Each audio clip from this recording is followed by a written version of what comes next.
And who are those foreigners that you want actually to house or to provide ranches for? And how are you going to tax them different from your citizens?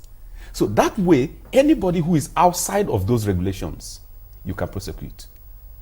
And then what happened in South Sudan also is that they created some level of leadership because they can't have somebody to speak to. In this instance, there was a period that we called a meeting of Ghana, Burkina Faso, Mali, and Cote d'Ivoire, and then Nigeria, in Burkina Faso, in Ouagadougou, to talk about these issues. Somebody raised a point that we have been talking amongst ourselves. Where are the herdsmen? We sit in rooms and develop strategies without them in the room. The question then is, who? We can invite a Fulani man, but the Fulani man is not a herdsman. So, but the greatest challenge we have is, who is their leadership that you're going to invite?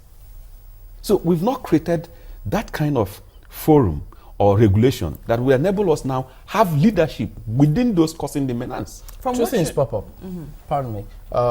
First of all, you spoke about leadership, but about those herdsmen in terms of the herdsmen and whether they actually own it. There are those who are asking questions about, do they actually own it, or they are proxies for certain persons?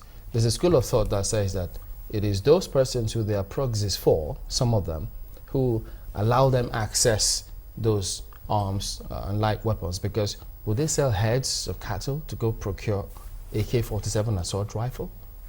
Now, because we also don't regulate their leadership, they've created their own leadership.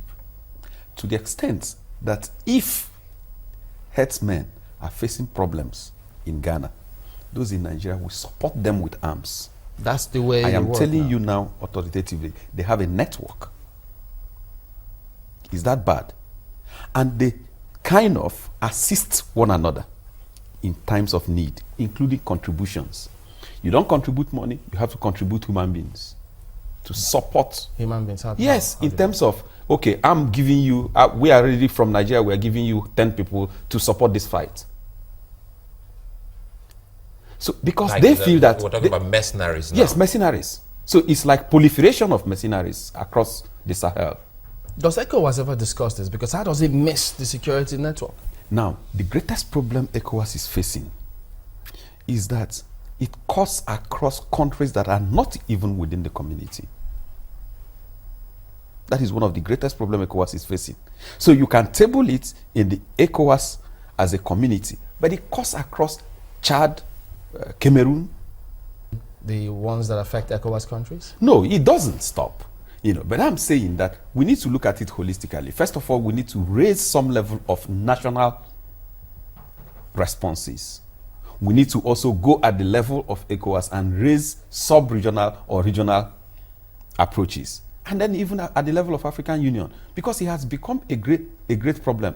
And for me, I've had states in Nigeria wake up to say, we've banned the movement of... And I just sit down and I smile, because those people you're banning, they are not even hearing. It is interesting, that because it would seem that we haven't even sat to discuss the citizenship of those people. Yeah. In some communities, you'll hear that the herdsmen have been in their communities for years and they've coexisted peacefully. But that doesn't seem to take into cognizance those who actually move about, from place to place. Do you think that we've been able to define who exactly these nomads are, and perhaps when they will be coming to certain communities? Unfortunately, Marbo, we have not. And I feel so sad that we have not also been learning. Countries like Kenya, cattle issues has always been a problem with them. Sudan, South Sudan, it has always been a huge problem. So can't we even send people to say, how have you been able to deal with this?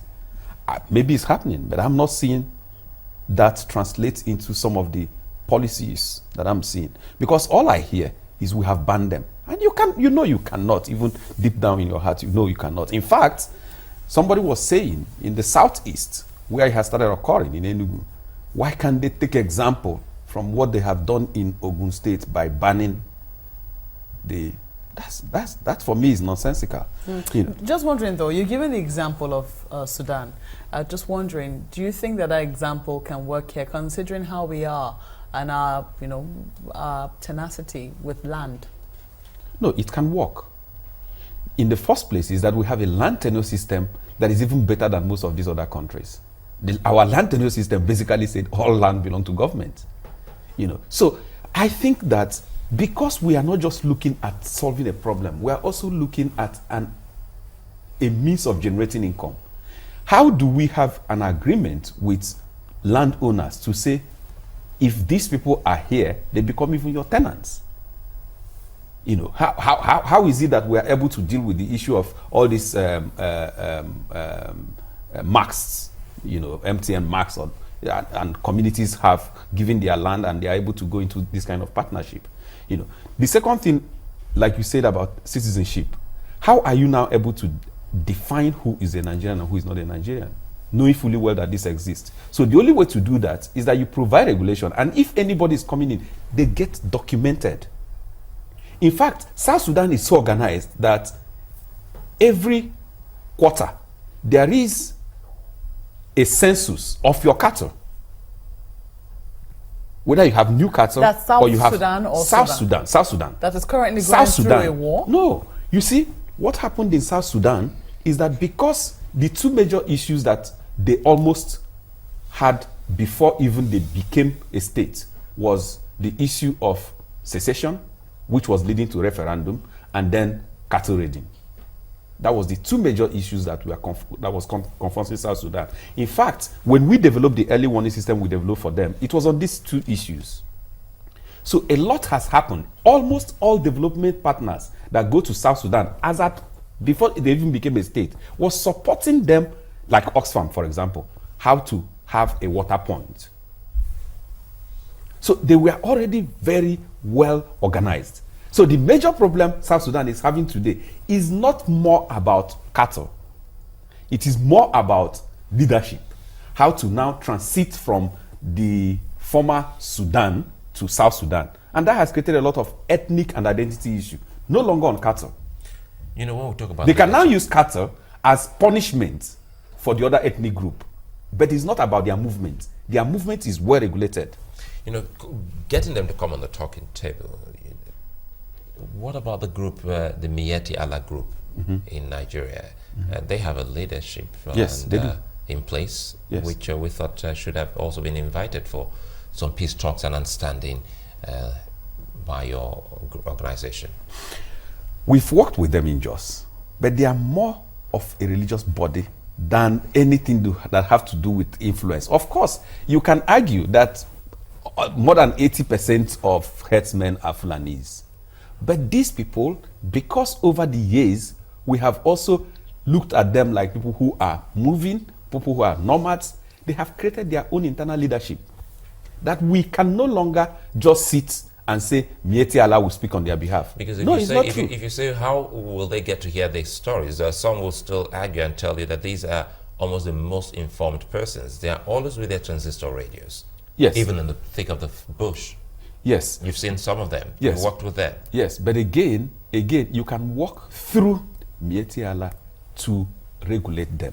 Okay, but whether Miyetti Allah have influence on them is not true. But then, there are those who also wonder, because if the aspects of leadership, because at the moment, a lot of people see that missing here. If the state government, rather than just announcing a ban, if they were to say, well, in order to see how we could contribute to solving this challenge, we'll give you some place so you don't move from this state to other states. Will that in any way help? Yes, it will help. And then what you do is that you hand over those regulations even in their hands. And that's what I said, that in South Sudan, what they did was to create communities and community of leaders. So even if you're moving from one location to the other or relocating, there is some level of eye on you that you're moving to so place, and when you get there, this is the new leadership you're going to meet or you're going to settle there. So that becomes and don't forget that one of the things that has happened also in our own context is that you will say they should not come into a community, right? the leader, and I'm giving an example of Northern Ghana, the leader of that community will have a deal with them. So you stay here, I take 20 cows. At the detriment of his own community. So they have also contributed to the issues. And then, when you are now asking those people to leave, the community members are asking them, they resist, knowing fully well that they have some kind of relationship with the leadership of the community. So they become beneficiaries of the situation. So clearly, examples abound in terms of how we could sort this out. I think so, and I think all we need is to sit down and have a rethink about what is happening and how we deal with that. Well, thank you for coming on. Chukwuemeka is the Executive Director of West African Network for Peace, based in Accra, Ghana. Well, okay, we'll just be back in a minute.